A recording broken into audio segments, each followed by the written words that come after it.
I want you to know that I gave considerable thought to foregoing a sermon altogether and just doing another Kaddish Shalem like that.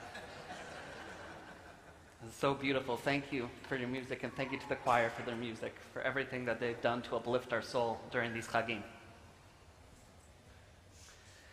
There's a story told of the great Baal Shem Tov, the founder of Hasidism, that when there came a time of doubt or uncertainty within his town, he would go to a special clearing in the forest, and there he would prepare with special wood a fire, and he would pray a beautiful prayer of hope.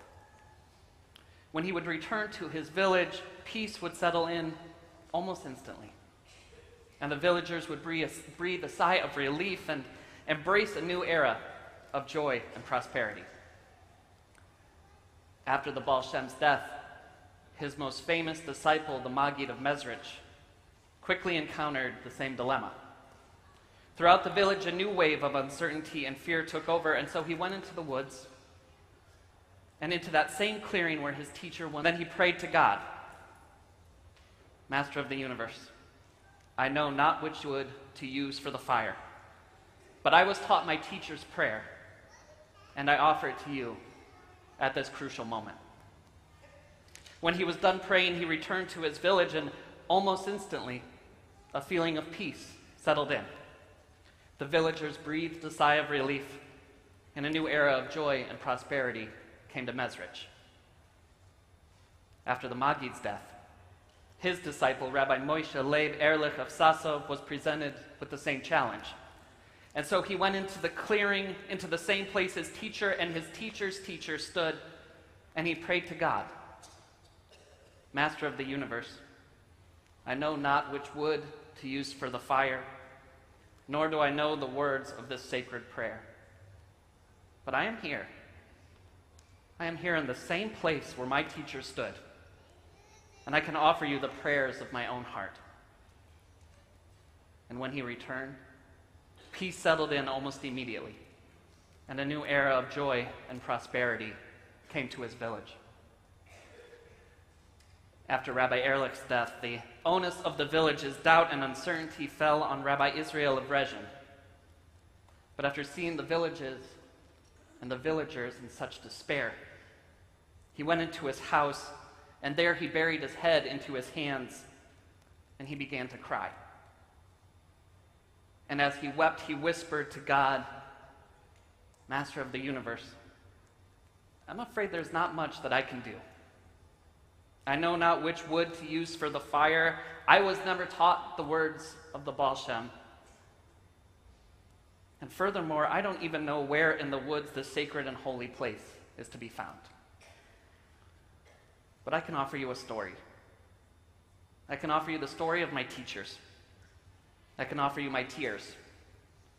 I can offer you the prayer and the song of my heart. When he dried his eyes and finished praying, he went out into his village, and sure enough, almost instantly, calm settled in, and the village was overcome with peace and hope, and a new era of joy and prosperity began.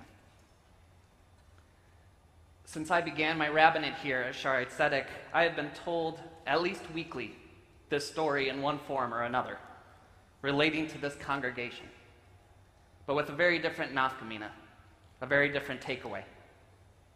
In the version I hear, Rabbi Adler and Rabbi Groner, may their names forever be a blessing, assume the roles of the Baal Shem and the Maggid of Mezrich.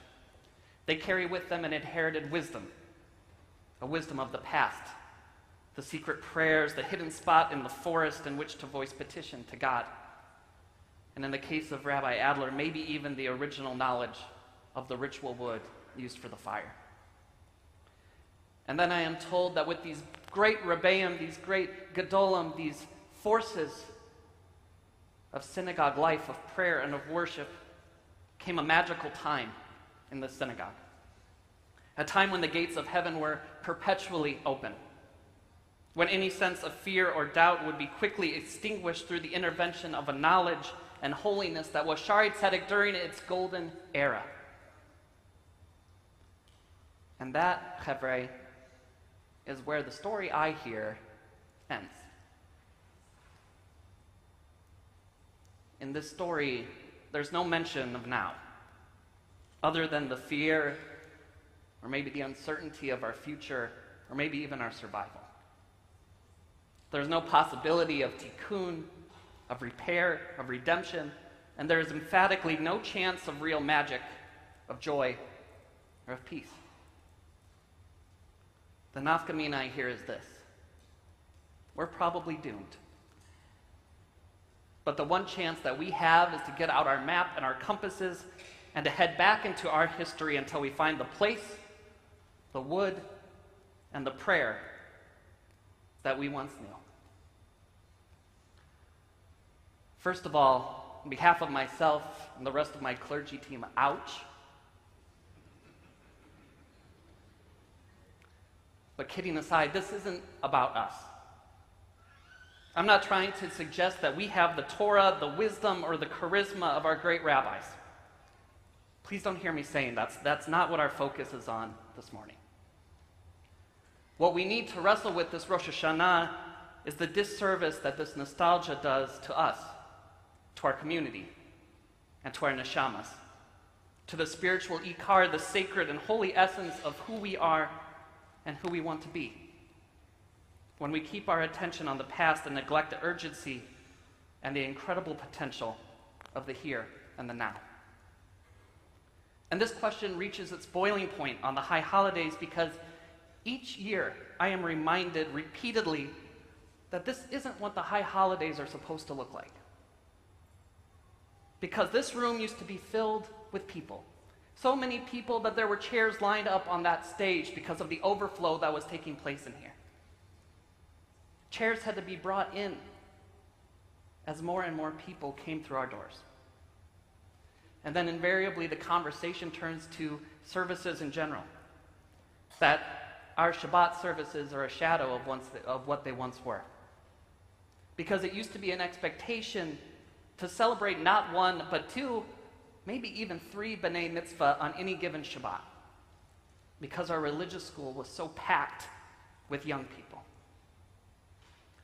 And the crucial last bit I hear each and every year is that this shul used to be a shul that centered this neighborhood, where the members of Shaarey Zedek filled the homes of Pontchartrain and Twickenham, and Bell Road made up the main artery of an impressive Shaarey Zedek village. If only you could have seen us then. If only you could have seen us then. I don't have any doubts in my mind or in my heart that this was a beautiful time for this congregation. And I don't doubt that there are incredible memories that make up what this place means to so many people. But with all due respect, we aren't the Shaarey Zedek we used to be. And we should celebrate that, not curse it. Because right now we are writing our part of the story. And each and every drop of ink that comes from our collective pen is a choice that we make here and now. We don't know the words of that inherited prayer anymore. We don't know which wood was used for the fire. And we aren't standing in the clearing of what was. But my friends, we are whispering a prayer of our own. We are laying new wood. We are standing in a forest that belongs to today. And today is restlessly waiting for us to seize it. Today is Rosh Hashanah. Today is the birthday of the world. The advent of creation, the beginning of the Yamim Noraim, of these great days of awe and wonder and these sacred, dramatic days of hope. These days which are meant to snap us out of our golden age trance and bring us with sincerity and gratitude to the present, to the here, to the now.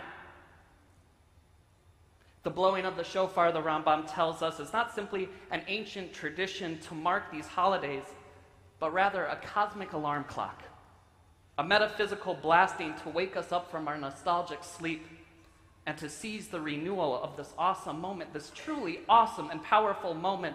The Rambam says that the shofar says, "Awake, awake, you sleepers, from your slumber," because the day of creation is upon us.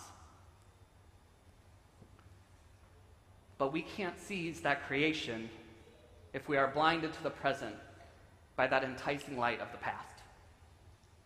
and the present deserves our attention. Because though the prayer and the fire of our now may not look or sound the same as our then, my family, my friends, it is just as beautiful, just as powerful, and just as loud and clear to the Kadosh Baruch Hu, the Holy One who spoke and the world came into being. But we're missing it. We're missing it.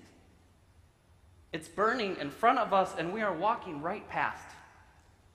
We're walking right past a clergy team, a board, and lay leadership that cares so deeply about each and every member of this congregation. We're walking past an unprecedented diversity and openness within this congregation. One where Jews of color, queer Jews, trans Jews, Jews by choice, and non-Jewish partners are finally beginning to feel seen and heard. We're walking past Steve Hurwitz, who in addition to serving on our board and representing our amazing young leadership, is our very first on-board fellow, where he attends meetings, study sessions, seminars, and receives professional training in synagogue leadership and vision planning for our community's future, for us.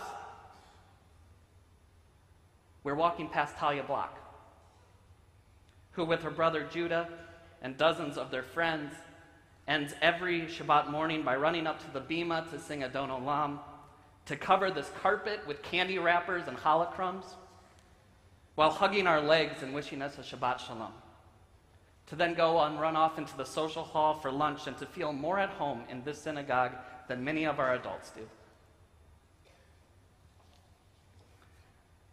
We're walking past Sue Olenek, who just 2 Shabbatot ago read Haftorah for the first time in her life for this congregation, and who represents a new guard of Jews seeking to learn, adopt, and hone synagogue skills in order to create a Shaarey Zedek of lay leadership and Jewish literacy, and who have erased the antiquated concept of gender-specific honors and simchas.